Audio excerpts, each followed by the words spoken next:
SIT అధికారులపై MLC Mondithoka Arun Kumar YCP నేత దేవినేని అవినాష్ సంచలన వ్యాఖ్యలు చేశారు. ఏపీ లిక్కర్ స్కామ్ కేసులో ధనుంజయ రెడ్డి, కృష్ణమోహన్ రెడ్డిలను అధికారులు ఉద్దేశపూర్వకంగా ఇబ్బంది పెడుతున్నారన్నారు.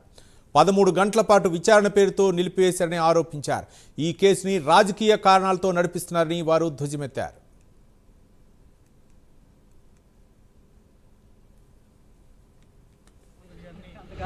విచారణకని చెప్పి 10 గంటల నుంచి ఇప్పుడు సుమారు 11:15 ఇంతసేపు విచారణ పేరుతో వాళ్ళని ఇబ్బంది పెట్టి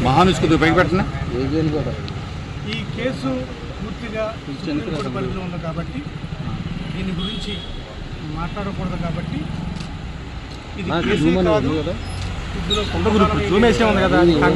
కేవలం రాజకీయంగా పొలిటికల్ వెండేటా అది. ఇంకొక పార్టీ ఆ పార్టీని గత ప్రభుత్వాన్ని బస్సు పట్టించే కార్యక్రమం చేయాలని ఒక తలంపుతో రాజకీయ దురుద్దేశంతో ఈరోజు ఈ కార్యక్రమం ఈ కేసు వివరాలు సుప్రీంకోర్టులో ఉన్నాయి కాబట్టి